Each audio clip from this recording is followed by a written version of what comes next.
Hello friends, welcome back to our YouTube channel next current. स्वागत है आप सभी का हमारे यूट्यूब चैनल नेक्स्ट करंट पर। आज है 3 मार्च 2022। 3 मार्च 2022 के जो भी करंट अफेयर्स के इम्पॉर्टेंट क्वेश्चंस होंगे उन सभी को मैं यहाँ डिस्कस करूँगा और सभी क्वेश्चन से रिलेटेड आपको फैक्ट्स भी बताता हुआ चलूँगा। आप आज की वीडियो की PDF फाइल हमारे टेलीग्राम ग्रुप से डाउनलोड कर सकते हैं। टेलीग्राम ग्रुप का लिंक वीडियो के डिस्क्रिप्शन में दिया गया है। आप हमारे साथ फेसबुक और इंस्टाग्राम से भी जुड़ सकते हैं। इनके लिंक भी आपको डिस्क्रिप्शन बॉक्स में प्रोवाइड कराए गए हैं। अगर आपने चैनल को सब्सक्राइब नहीं किया हो तो चैनल को सब्सक्राइब करना ना भूलें और नोटिफिकेशन बेल को भी प्रेस करें ताकि आपको सभी वीडियो के नोटिफिकेशन मिलते रहें। तो चलिए शुरू करते हैं आज का अपना पहला क्वेश्चन। आपको वीडियो पसंद आए वीडियो को लाइक, कमेंट और शेयर करना ना भूलें। आज का पहला क्वेश्चन है, हाल ही में किस केंद्रीय मंत्री ने ई बिल प्रसंस्करण प्रणाली का शुभारंभ किया? तो वो केंद्रीय मंत्री कौन है? निर्मला सीतारमन। Option A. ये वित्त मंत्री भी हैं निर्मला सीतारमन। इन्होंने व्यापार करने में आसानी और डिजिटल इंडिया इकोसिस्टम के हिस्से के रूप में ई बिल यानी कि इलेक्ट्रॉनिक बिल प्रसंस्करण प्रणाली का शुभारंभ किया। उन्होंने केंद्रीय बजट 2022-23 में इस प्रमुख ई गवर्नेंस पहल की घोषणा की थी। इसे सभी केंद्रीय मंत्रालय और विभागों में लागू किया जाएगा। अगला क्वेश्चन, हाल ही में संयुक्त राष्ट्र के 192 सदस्य देशों द्वारा 2030 एजेंडा के हिस्से के रूप में भारत का क्या स्थान है? तो इसमें भारत का जो स्थान है वो है आपका 120वां, यानी कि ऑप्शन बी। अगर हम बात करें तो 192 देशों में भारत का जो नंबर है वो 120वां नंबर है। भारत 120वें नंबर पर है। जो आपका 2030 का एजेंडा था, इसके हिस्से के रूप में जो अपनाए गए 17 सतत विकास लक्ष्य थे, इसमें भारत 2021 में 170वें स्थान पर 120वें स्थान पर फिसल गया। नवीन रैंकिंग के अनुसार भारत अब पाकिस्तान जो 129वें स्थान पर है, इसको छोड़कर सभी दक्षिण एशियाई देशों से पीछे है। यह centre for science and environment की स्टेट ऑफ इंडिया की पर्यावरण रिपोर्ट 2022 में कहा गया है। अगला क्वेश्चन आता है कि राष्ट्रीय बाल अधिकार संरक्षण आयोग का स्थापना दिवस कब मनाया जाता है? तो यह स्थापना दिवस 1 मार्च को मनाया जाता है। Option C. कार्यक्रम में मुख्य अतिथि महिला एवं बाल विकास मंत्री स्मृति जुबिन ईरानी थीं और यह 1 मार्च को 70वां स्थापना दिवस मनाया गया। इस अवसर पर उन्होंने राष्ट्रीय बाल अधिकार संरक्षण आयोग के नए आदर्श वाक्य भविष्य रक्षति रक्षित का शुभारंभ किया। राष्ट्रीय बाल अधिकार संरक्षण आयोग बाल अधिकार संरक्षण आयोग अधिनियम 2005 द्वारा स्थापित एक भारतीय वैधानिक निकाय है। अगला क्वेश्चन आता है कि हाल ही में किसने दिल्ली स्थित पश्चिमी वायु कमान की कमान संभाली? तो दिल्ली में जो स्थित पश्चिमी वायु कमान है उसकी कमान संभाली एयर मार्शल श्री कुमार प्रभाकरन ने। Option D. Air marshal Shri Kumar Prabhakaran ने 1 मार्च को दिल्ली स्थित पश्चिमी वायु कमान की कमान संभाली।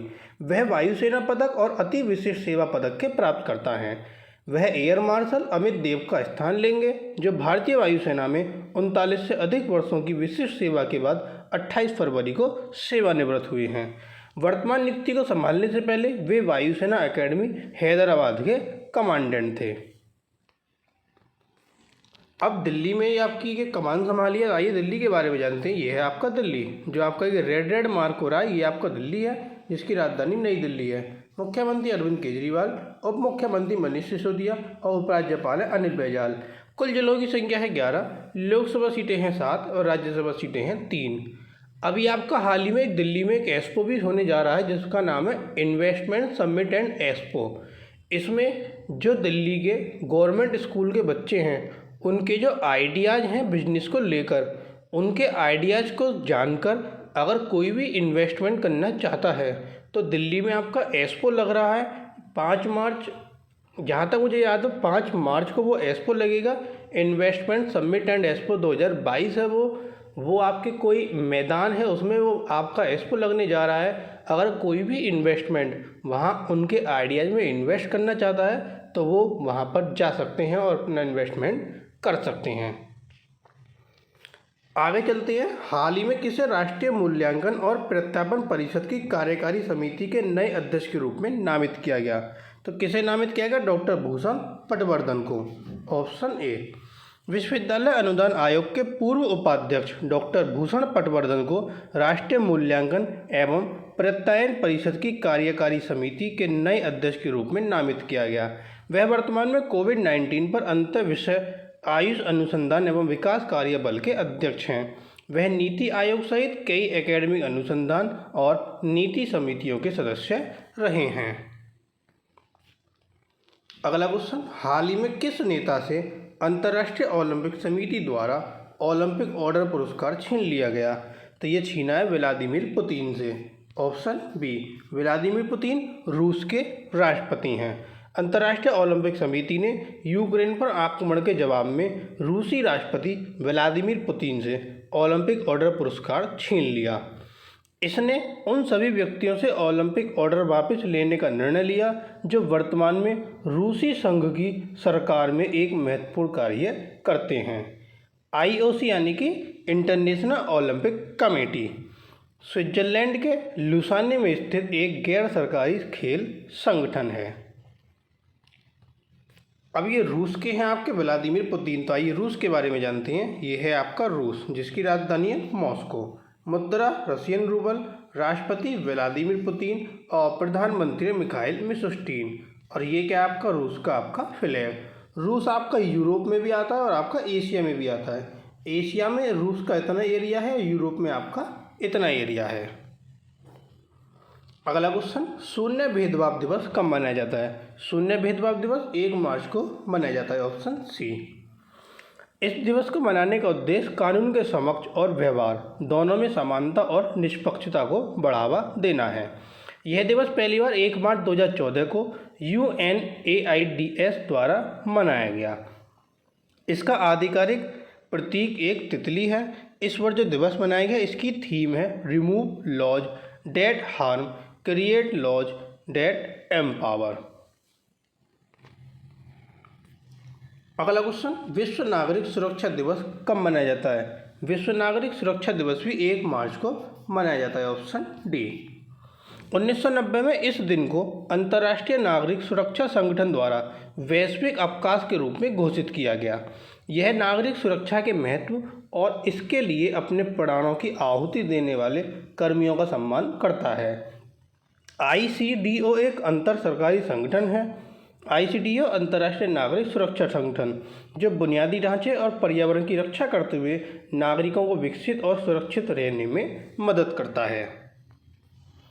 अगला क्वेश्चन, हाल ही में 31वें दक्षिण एशियाई खेल का आयोजन किस देश में आयोजित किया जाएगा? 31वां दक्षिण एशियाई खेल का आयोजन वियतनाम में आयोजित किया जाएगा। Option D. दक्षिण पूर्व एशिया क्षेत्र का सबसे बड़ा खेल आयोजन 31वां दक्षिण पूर्व एशियाई खेल 12 से 23 मई तक वियतनाम में आयोजित किया जाएगा। खेल में 526 आयोजन के साथ 40 खेल होंगे। यह मूल रूप से नवंबर में होने वाला था, लेकिन वियतनाम और व्यापक क्षेत्र में कोविड महामारी के कारण द्विवार्षिक कार्यक्रम को स्थगित कर दिया गया। वियतनाम 2003 के बाद दूसरी बार इस आयोजन की मेजबानी करेगा। अगला क्वेश्चन, हाल ही में सरकार ने किस वर्ष के भारतीय ध्वज संहिता में संशोधन किया? तो सरकार ने यह संशोधन 2002 के भारतीय ध्वज संहिता में किया। Option C. सरकार ने 2002 की भारतीय ध्वज संहिता में संशोधन करके मशीन निर्मित पॉलिस्टर राष्ट्रीय ध्वज के निर्माण और आयात की अनुमति दी। नियम के अनुसार पहले केवल हाथ से काते और बुने हुए ऊन या कपास या रेशम खादी बेंटिंग द्वारा बनाए गए ध्वज की अनुमति थी, जबकि 2019 में मशीन से बने ध्वज की आयात पर प्रतिबंध लगा दिया गया था। यह उन विशाल ध्वजों को हुए नुकसान के लिए सहायता प्रदान करेगा जो सूर्यास्त के समय नीचे नहीं किए जाते हैं। अगला क्वेश्चन, हाल ही में किसने SM सहगल फाउंडेशन के सहयोग से वाटरशेड विकास परियोजना जल खुशहाली शुरू की? तो यह किसने शुरू की? पहल फाउंडेशन ने। Option B. PNB housing Pahal foundation ने गुरुग्राम स्थित एक NGO SM सहगल फाउंडेशन के साथ मिलकर एक एकीकृत वाटरशेड विकास परियोजना जल खुशहाली की शुरुआत की। इसे राजस्थान के करौली जिले में लॉन्च किया गया। इसका उद्देश्य करौली में नडोटी ब्लॉक के चैनपुरा और मुहाना गांव के छोटे और सीमांत किसान समुदाय की आर्थिक और सामाजिक कमजोरी को कम करना है। अगला क्वेश्चन, हाल ही में मिस्र के काहिरा में अंतर्राष्ट्रीय खेल महासंघ विश्व कप में निशानेबाजी में भारत का पहला स्वर्ण पदक किसने जीता? तो ये स्वर्ण पदक जीता है सौरभ चौधरी ने। Option A. 1 मार्च को निशानेबाजी में सौरभ चौधरी ने मिस्र के काहिरा में अंतर्राष्ट्रीय खेल महासंघ विश्व कप में भारत का पहला स्वर्ण पदक जीता। उन्होंने पुरुषों की 10 मीटर एयर पिस्टल स्पर्धा के स्वर्ण पदक मैच में जर्मनी के माइकल स्वाल्ड को हराया। रूस के आर्टेम चेरनोसोव ने कांस्य पदक जीता और यूक्रेन में चल रहे युद्ध में शामिल होने के कारण उनका देश का झंडा हटा दिया गया। तो ये थे आपके आज के करंट अफेयर्स के इम्पोर्टेंट क्वेश्चन। अब आता है क्वेश्चन ऑफ द टुडे। आज का प्रश्न है, इस प्रश्न का आंसर आपको कमेंट में देना है और वो प्रश्न है कि आपका हाल ही में अश्विनी ग्रोवर ने किस कंपनी और उसके बोर्ड से इस्तीफा दे दिया? तो अश्विनी ग्रोवर ने यह इस्तीफा किस कंपनी से दिया? 4 ऑप्शन आपको यहाँ दिए गए हैं, एक आंसर कमेंट बॉक्स से बताना है। और जो कल क्वेश्चन पूछा था कि हाल ही में मॉस्को में आयोजित मॉस्को वुशु स्टार चैंपियनशिप में किसने स्वर्ण पदक जीता? यह स्वर्ण पदक सादिया तारिक ने जीता था, ऑप्शन बी। तो ये थे आपके आज के करंट अफेयर्स के इंपॉर्टेंट क्वेश्चन। आपको वीडियो पसंद आए, वीडियो को लाइक कमेंट और शेयर करना ना भूलें। चैनल को सब्सक्राइब कर नोटिफिकेशन बेल जरूर प्रेस करें ताकि सभी वीडियो के नोटिफिकेशन मिलते रहें। Thank you.